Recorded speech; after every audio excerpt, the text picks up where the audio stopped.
Según Génesis 47, 12, 27, durante la sequía en Egipto, José almacenó y preservó el alimento. Para subsistir, la gente tuvo que venderlo todo y, al fin, incluso a sí mismos. Ese es el precio de vencer. Así es en este tiempo del fin, donde conseguir el alimento para entrar al reino y conquistar nuestra tierra, que es Cristo, formado en nosotros, nos costará renunciar a todo, incluso a nuestra propia vida.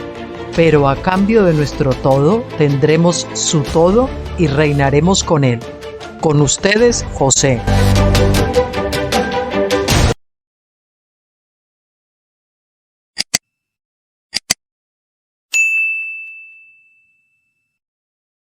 Muy buenas tardes. Aquí me tienen con ustedes, como les dije ayer, para terminar, espero que se alegren conmigo, el estudio de Apocalipsis del doctor Stephen Jones.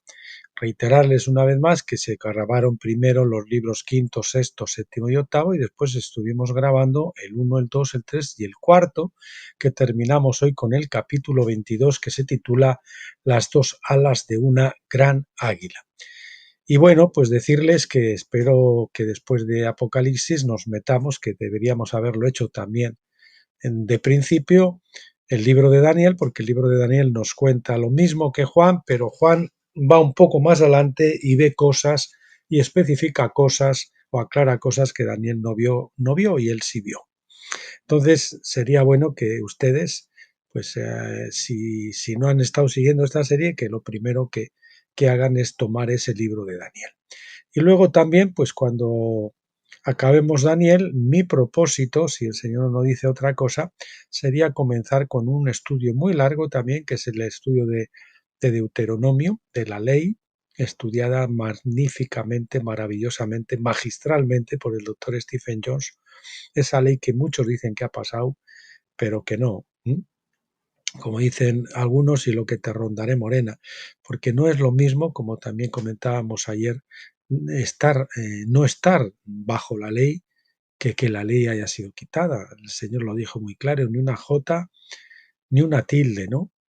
Y como dice Juan, el pecado es infracción de la ley, entonces si no existiera la ley, no habría pecado. Bueno, pues esa ley la vamos a estudiar porque la ley es espiritual y no pasa, al contrario, se trasciende en el Nuevo Testamento. Lo que pasa son los principios espirituales de la ley que en el Nuevo Testamento pues es lo que queda, ¿no? Y se eliminan pues los ritos y ciertas cosas y todo eso, pero la esencia, los principios, el significado de la ley la tenemos vigente. Y veremos eso, son 10 tomos, 10 libros que nos llevará una buena temporada como nos ha llevado Apocalipsis, tal vez 6 meses o más. No sé cuánto ha durado Apocalipsis, pero yo creo que ha durado por lo menos 6 meses. Yo tenía muchas ganas de terminarlo ya y pasar página. Bueno, pues sin más demoras, capítulo 22, dos alas de una gran águila. Apocalipsis 12:14. En Apocalipsis 12:14 leemos que a la mujer le fueron dadas dos alas de una gran águila para que pudiera volar al desierto para su protección. Esta es una referencia bastante obvia al tiempo en que Israel fue llevada al desierto bajo Moisés, porque leemos en Éxodo 19:4 que dice así: vosotros mismos habéis visto lo que hice con los egipcios y cómo os llevé sobre alas de águilas y os traje a mí. Bueno, decirles que no les dije antes, al comenzar, que hoy es día 16 de noviembre y son las 17:38. Para que nada, más que nada, para que queden fechados los vídeos en YouTube. Los siguientes versículos nos dan el propósito del acto de Dios.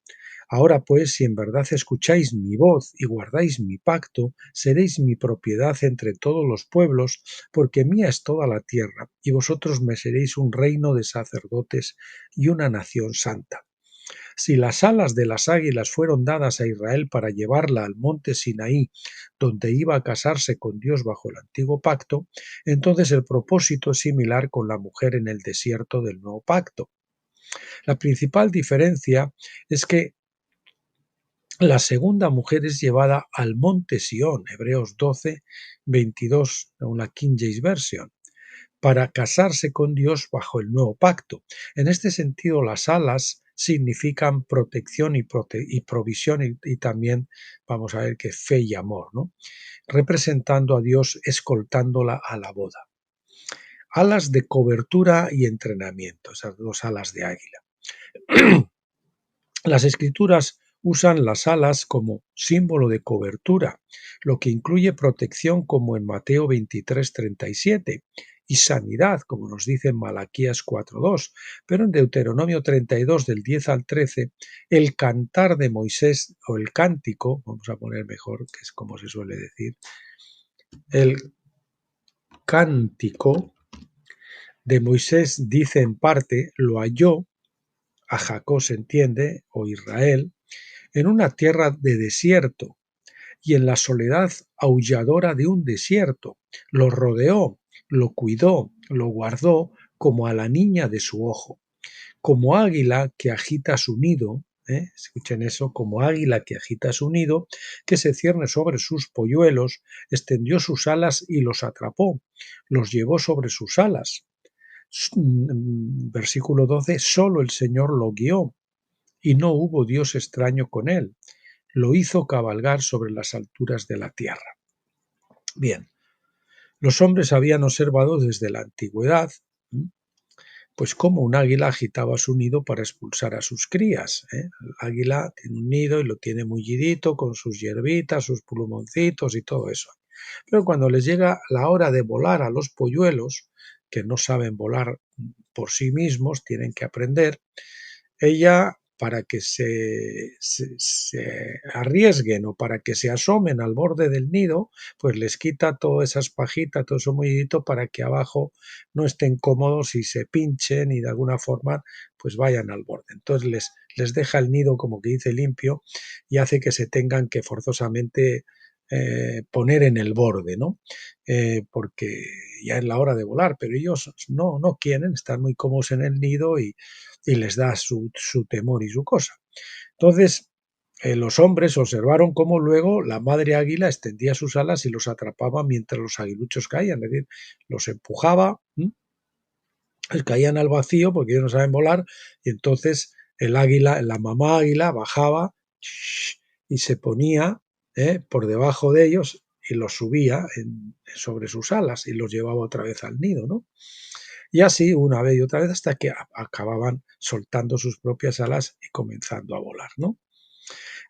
Bien, como dice aquí, entonces el águila llevaría a sus crías de regreso al nido, donde este ejercicio de entrenamiento podría comenzar nuevamente. Todo esto era necesario para enseñar a los aguiluchos a volar. Así también sacó Dios a los israelitas de Egipto para enseñarles a volar. Y así también el Señor, cuando nos llega a nosotros el tiempo de que somos maduros y tenemos que volar, tenemos que salir de nuestros nidos, quizás de la mamá, del papá, del pastor, de la iglesia X, de lo otro, y el Señor hace como con el río de Ezequiel, que nos va subiendo el agua hasta que el agua ya nos lleva y nos arrastra y no podemos hacer pie, y somos arrastrados por el río del Señor, ¿no? Egipto es así representado como el nido de Israel, el lugar donde nació la nación. Dios, como la gran águila, no solo los llevó sobre sus alas al Sinaí, sino que previamente los echó del nido por medio de las 10 plagas, lo que provocó que Faraón los expulsara de la tierra. Éxodo 12:33. Ahí vemos, ese es el agitar del nido, la comparación es magnífica, es maravillosa, como águila que agita su nido, los sacó de Egipto, ¿no? Egipto, pues ese es el nido, como lo estamos diciendo, y esa agitación, esas plagas fueron la agitación para que salieran de allí y para que los echaran, ¿no? Bien, para que Faraón los expulsara de la tierra, Éxodo 12:33. La metáfora del águila, entonces, no se trata solo de protección y provisión, sanidad, sino también de entrenamiento disciplinario, es decir, enseñanza y formación. Las 4 cosas: protección y provisión, o sanidad, que va incluido en la provisión, y enseñanza y formación. Lo mismo puede decirse de la mujer en el desierto. La iglesia nació en Jerusalén en el día de Pentecostés, pero pronto Dios agitó el nido y fue expulsada de la vieja tierra por la persecución. Hechos 8.1, aquí tenemos otro ejemplo. Jerusalén cumplió el papel de Egipto en este caso, porque como nos dice Pablo en Gálatas 4:25, Jerusalén es Agar la egipcia.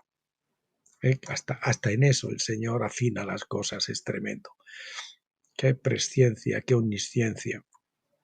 El águila entrena a sus crías para volar y en su lucha por aprender a coordinar sus alas también ganan fuerza para volar.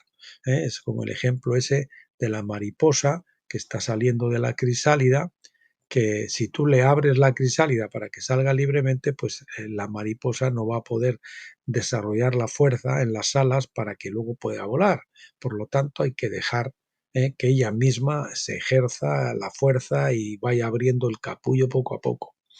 Entonces Isaías 40 del 29 al 31 dice, Él da fuerza al cansado y al que le faltan fuerzas aumenta el poder. Aunque los jóvenes se cansen y se fatiguen y los jóvenes vigorosos tropiecen gravemente, sin embargo, los que esperan en el Señor obtendrán nuevas fuerzas, levantarán alas como las águilas, correrán y no se cansarán, caminarán y no se fatigarán.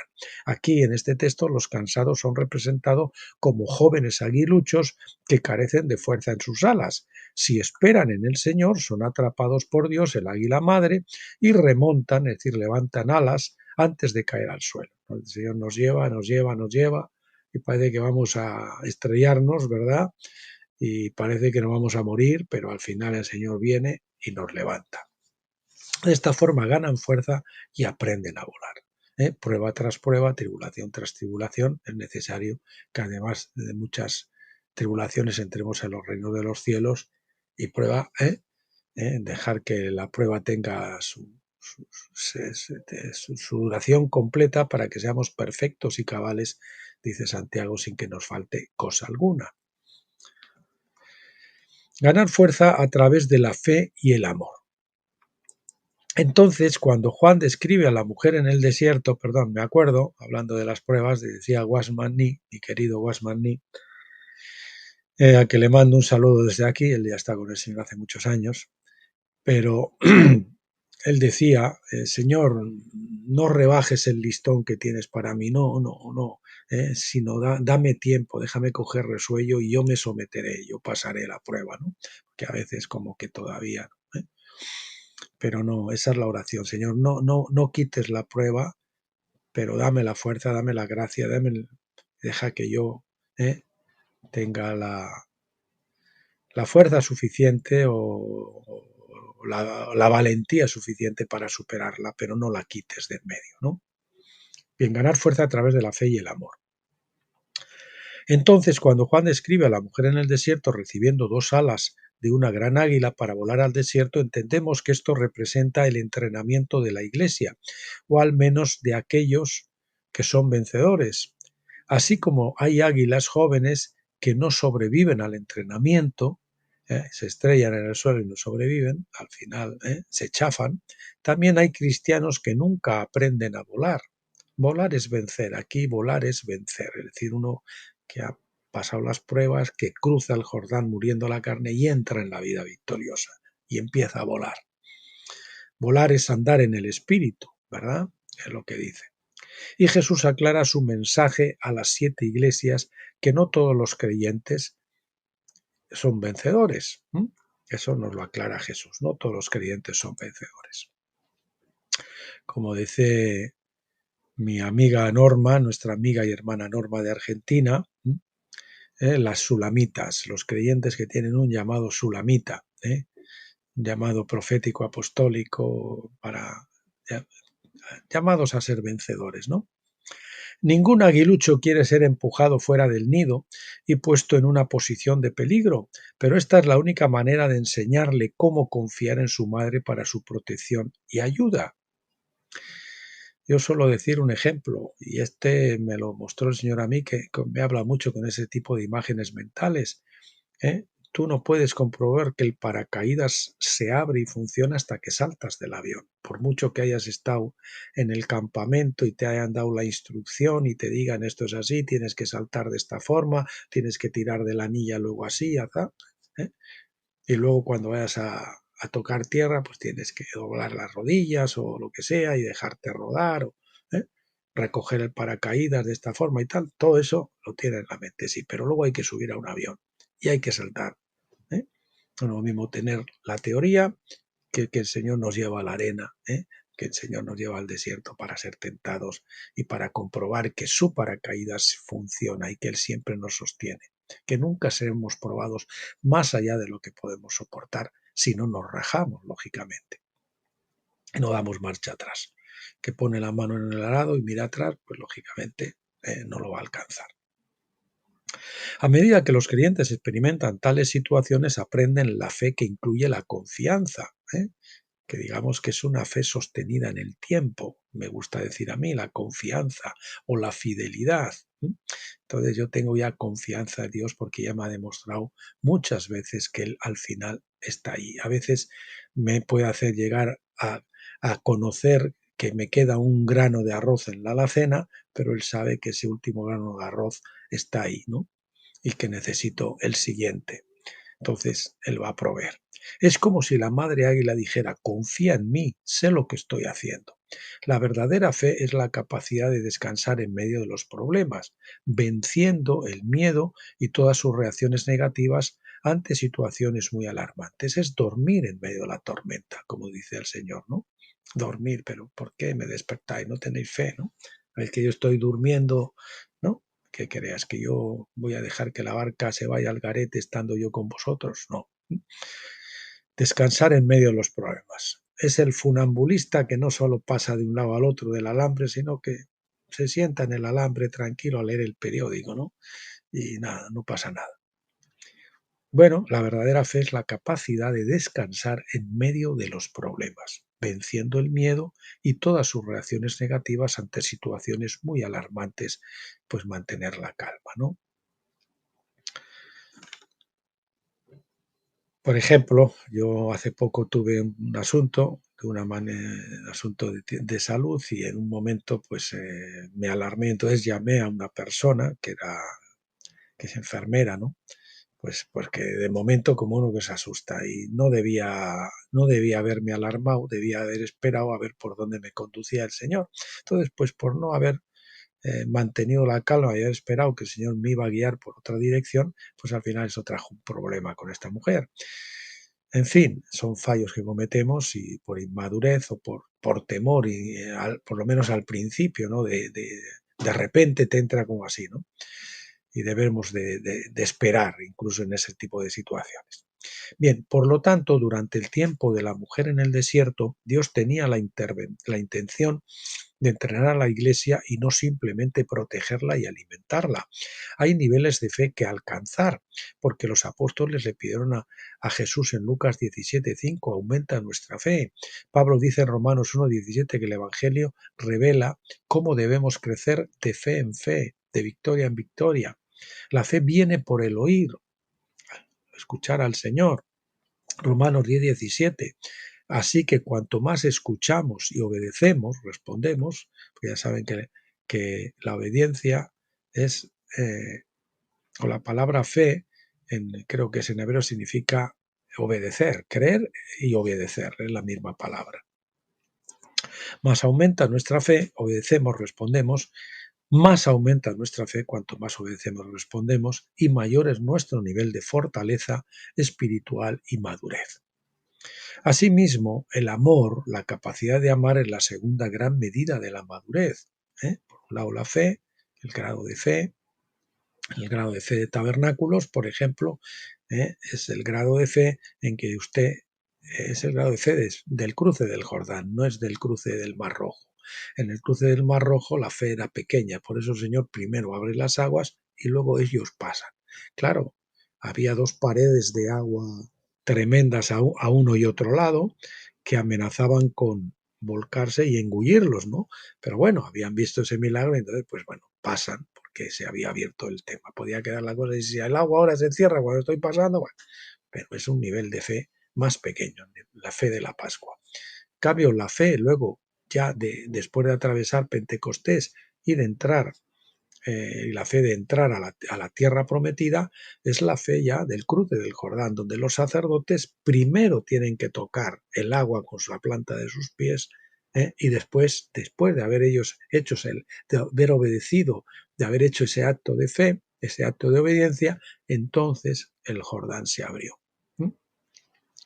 Si se acuerdan en la película de Indiana Jones en busca del Santo Grial, creo que era algo así, la última prueba se llamaba el salto de la fe. Había un abismo tremendo y al otro lado era donde estaba el Santo Grial, ¿no? Y no había nada para pasar, solo había un abismo. Entonces él pensó y reflexionó el salto de la fe, que significa que yo tengo que cruzar y entonces algo va a ocurrir. Entonces él hace así como los ojos, salta al vacío y de repente según salta, se extiende un puente de uno al otro lado, entonces él cruza, y es el salto de la fe madurez de la fe de tabernáculos. Asimismo, el amor, que decíamos, es la capacidad de ver la segunda gran medida de la madurez, como explico, en el capítulo 3 de mi libro Cómo ser un vencedor. Hay 3 niveles básicos de amor, cada uno con su propia palabra griega para describirlo.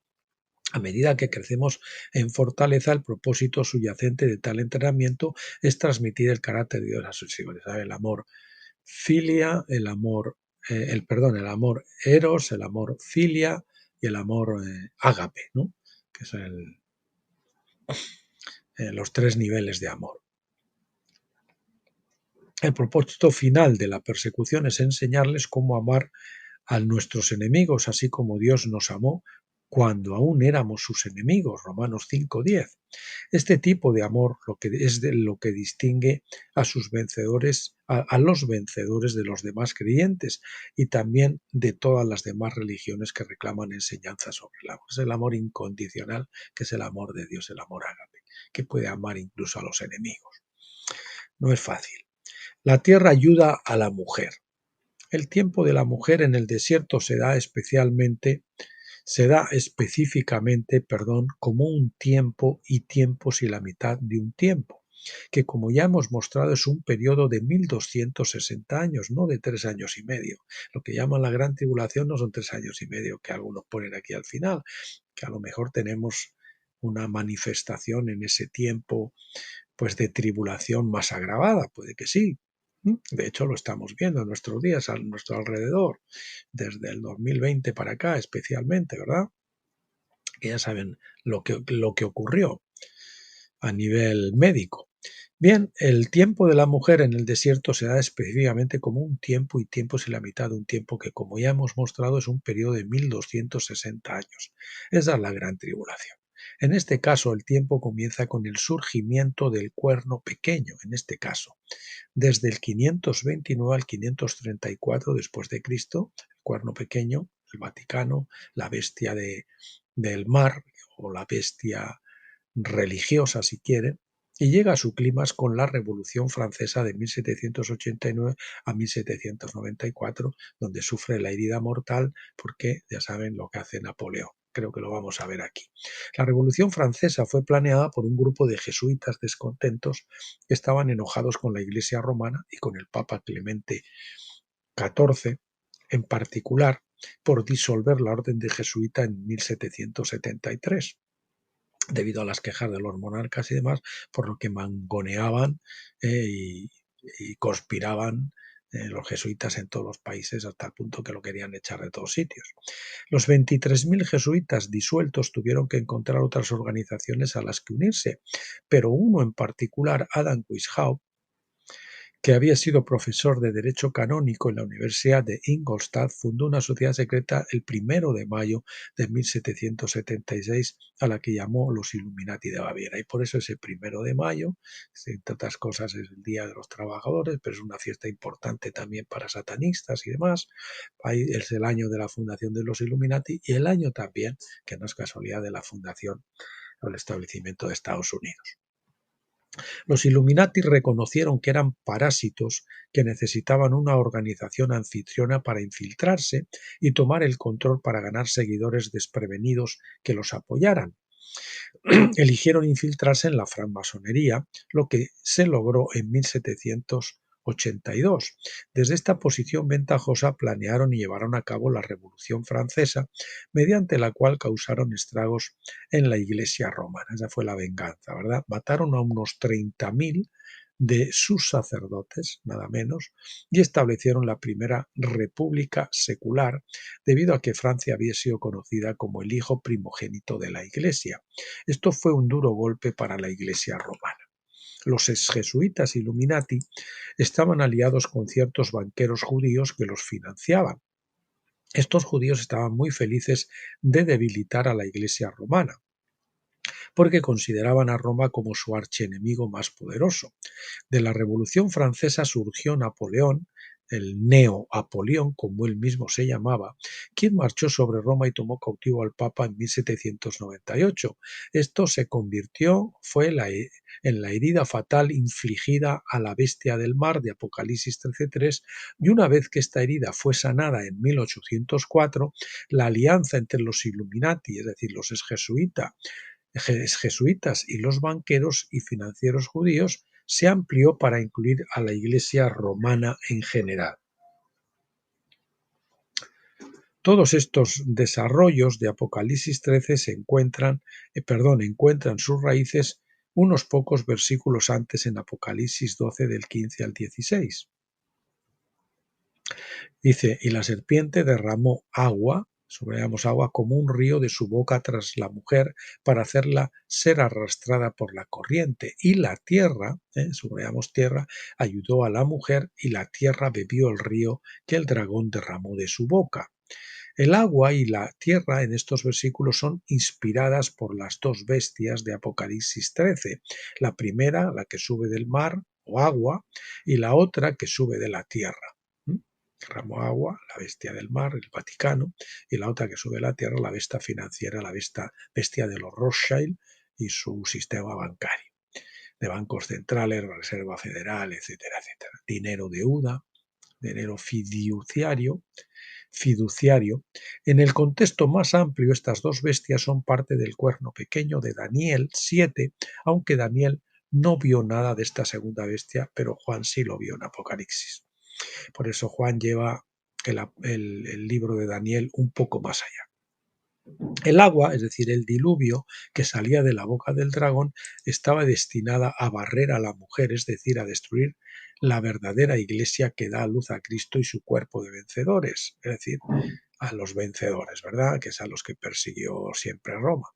Esto describe toda la persecución en general, pero específicamente las inquisiciones y el movimiento de contrarreforma, que fue los jesuitas, ¿no?, para combatir precisamente a la reforma de Lutero, con el que Roma intentó acabar con todos los puntos de vista opuestos que desafiaban el suyo propio. Pero cuando la nueva bestia surgió de la tierra, es decir, la bestia secular, la bestia financiera, a través de los jesuitas Illuminati y sus aliados judíos, también ayudaron a la mujer, ya que con el poder de Roma muy disminuido, las iglesias protestantes ganaron fuerza. El diluvio de agua se representa como saliendo de la boca de la serpiente. Primero esto identifica al Papa romano con la serpiente o dragón. Tremendo, ¿verdad? Aquí sí es que se ve muy claro, tal como lo estamos explicando. Esto identifica al Papa romano con la serpiente o dragón que había intentado devorar al cuerpo de Cristo. En segundo lugar, como el diluvio salió de su boca, entendemos que este diluvio tomó la forma de decretos papales para exterminar toda oposición, ¿verdad? Qué maravillosa revelación. Estos decretos, o esos decretos, sin embargo, fueron en gran medida ineficaces como resultado de la ayuda de la tierra, la bestia de la tierra. La alianza judeo-masónica, dirigida por enojados exjesuitas, trabajó para crear repúblicas seculares que negaron los decretos papales y desviaron gran parte de la ira de Roma de los protestantes hacia la nueva amenaza. Esto se representa como la tierra abriendo su boca para beber el río de la ira papal. La bestia de la tierra abriendo su boca, protegiendo a los vencedores como el río de la ira papal.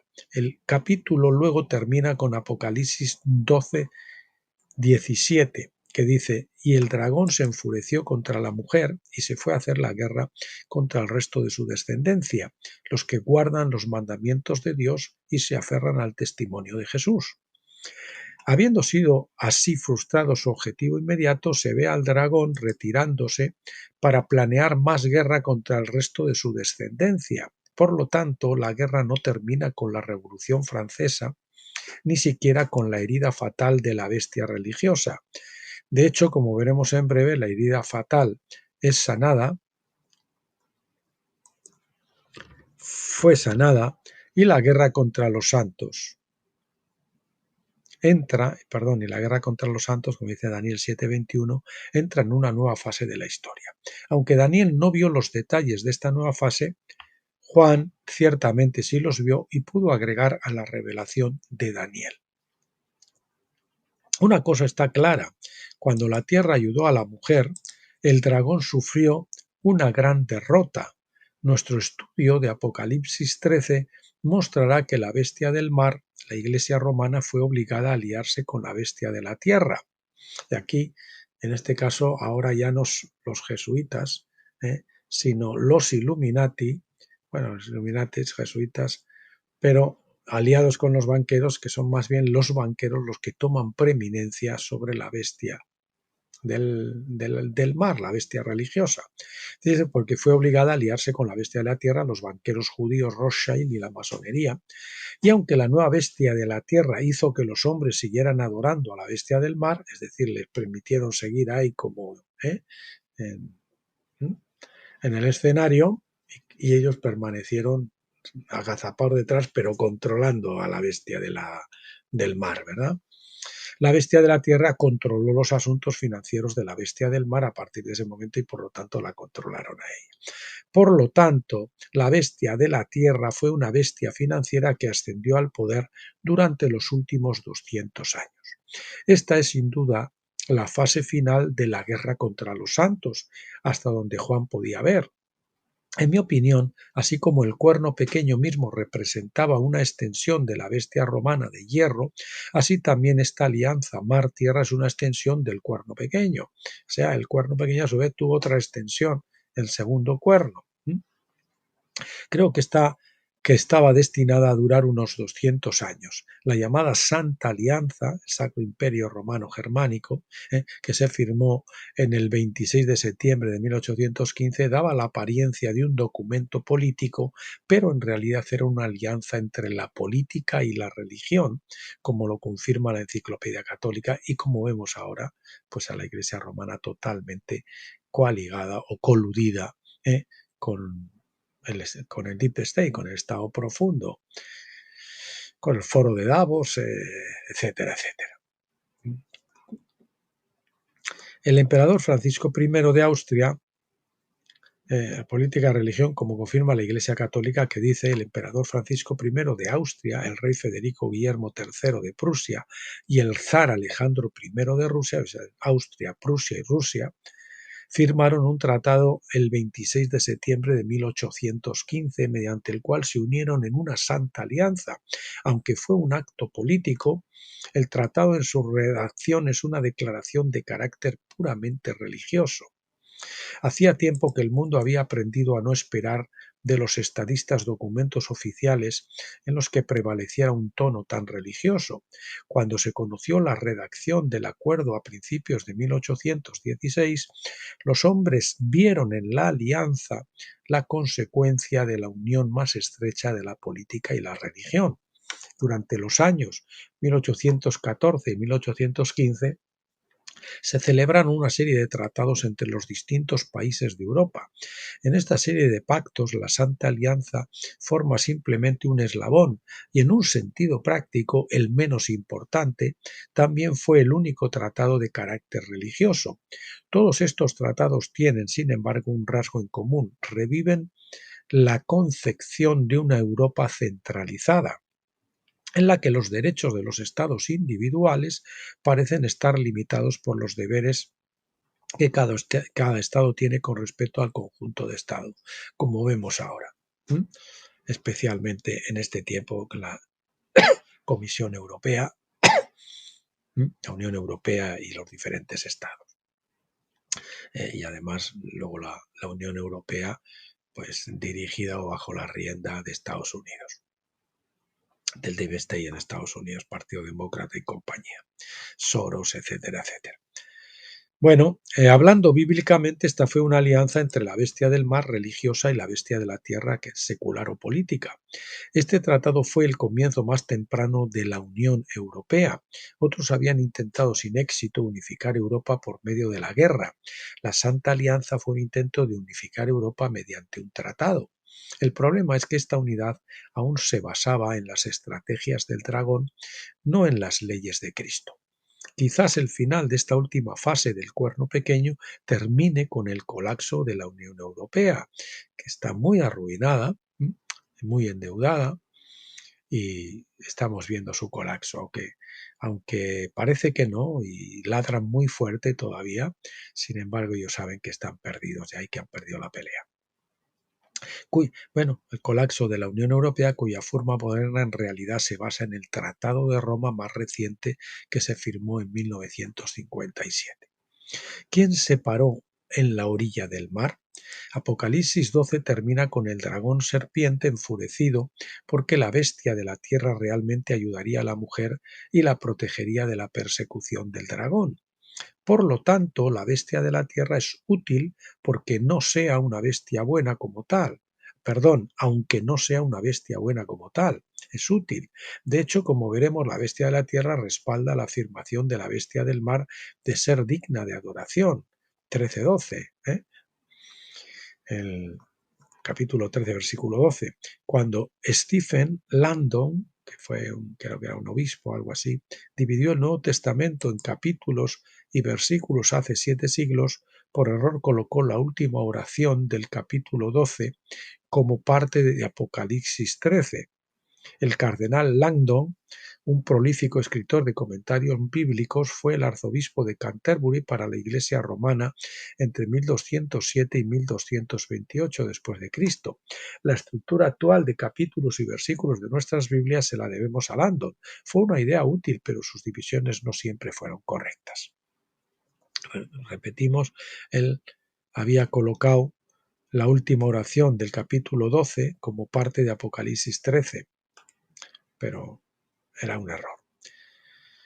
El pensamiento completo de Apocalipsis 12:17 dice en el Nuevo Testamento numérico en inglés de Panin. Panin es un ruso matemático que descubrió pues cómo las frases tenían, si uno usaba la numerología bíblica, la gematría, tenían que componer y guardar una estructura matemática, y cuando un texto, un versículo estaba falseado o tal, pues eso se rompía, ¿no? Bueno, eso se puede conseguir, si ustedes hablan inglés lo pueden conseguir en Amazon. Yo traté de conseguirlo en español y no lo he encontrado. Si alguno lo encuentra y me lo manda, pues se lo agradecería.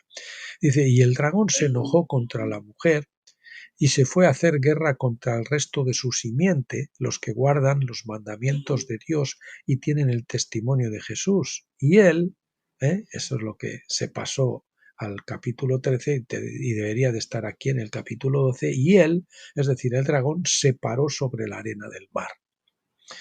No era Juan quien estaba a la orilla, sino el dragón, a la orilla del mar. El propósito del dragón era conjurar a la bestia del mar después de ser derrotado por el arcángel Miguel y arrojado a la tierra. El texto aquí nos da la secuencia de eventos, pero no especifica el momento. Cuando el hijo varón fue arrebatado al trono en el cielo, Apocalipsis 12:5, el dragón ya no tenía poder para poner en peligro la vida de ese hijo, por lo que encontró objetivos alternativos entre el resto de sus descendencia, los vencedores. Aquí el hijo varón lo vemos como Cristo primero, pero después también su cuerpo, que también es el hijo varón. Es el Arnion, ¿no? Aquí vemos una referencia al cordero Arnion, que es el Cristo unido con la cabeza. Ese es o por separado o unido con la cabeza. Aquí vemos una referencia específica al hecho de que los verdaderos creyentes son los hermanos menores de Jesucristo. Son los demás hijos de la mujer, los hermanos menores de Jesús. Estos son los hijos de una madre espiritual común, a quien Pablo describe alegóricamente como Sara, el nuevo pacto y la nueva Jerusalén. Gálatas 4:26 dice: pero la Jerusalén de arriba es libre, ella es nuestra madre. Por lo tanto, se nos muestra que la ira del dragón está realmente dirigida a Jesucristo, pero debido a que después de su ascensión estaba fuera de su alcance, el dragón persiguió a sus hermanos espirituales, es decir, a los vencedores que en el mundo han sido desde aquel entonces. Sin duda, cuando Juan recibió esta revelación, recordó las palabras de Jesús registradas anteriormente en Juan 15:20. Acordaos de la palabra que os dije. El esclavo no es mayor que su señor. Si ellos me persiguieron a mí, también os perseguirán a vosotros. Si guardaron mi palabra, guardarán también la vuestra. En vista de esta persecución, a causa del testimonio de Cristo, Juan describe entonces esta guerra contra los santos, como dice Daniel 7:21. Apocalipsis 13 corre paralelo a Daniel 7. Y fin, continúa en el libro quinto. Como les dije, esos, el quinto, sexto y séptimo, ya los tienen grabados de hace tiempo, allí en el canal de YouTube. Estoy pensando desde hace tiempo, pero como es un trabajo que va a llevar bastante tiempo y va a ser farragosillo, pues de poner un día en un blog, en un weblog en Tabernáculos, todos los enlaces, ¿no? Por ejemplo, coger el libro de Apocalipsis y poner que capítulo 1 tal, ¿no? Y cada vídeo con su enlace para que uno pueda seguir perfectamente sin tener que andar buscando, porque yo sé que hay tantos vídeos ya, estamos cerca de los 400, que uno para buscar a veces no siempre. Ustedes pueden usar el buscador de YouTube que está dentro de YouTube y poner y ver, pues ya saben que por el título pueden localizar, entonces si localizan el primero, luego los otros ya es más fácil, porque solo tienen que modificar el capítulo tal, ¿no? En fin. Bueno, mis queridos amigos, pues nada, mañana, si es que hacemos vídeo, retomamos el libro de la lucha por el derecho de nacimiento, por la primogenitura. Vamos a estar 3 días seguidos y al cuarto, pues vamos a meternos al cuarto vídeo ya nos meteremos con esos otros posts que ha estado poniendo el doctor Stephen York en este tiempo, los de Abdías, los FFI, de la Gran Tribulación y el Rapto y unas cosas más. Serán, pues, por ejemplo, el de Abdías lo vamos a hacer en un vídeo, los otros serán un par de vídeos o 3, no sé los que salgan. Hoy comienza con un estudio nuevo, creo que es las profecías hechas a Ismael, que me imagino que también va relacionado con eso, ¿no? En fin, vamos a centrarnos en eso porque pues lo estamos viviendo ahora como saben ustedes, con el genocidio que están haciendo allí en Gaza. Bueno, pues aquí les dejo, gracias por acompañarme, por favor regresen mañana, o si no el lunes, cuando hagamos el vídeo. Y nada, pues hasta entonces que Dios los bendiga y que lo pasen ustedes muy bien.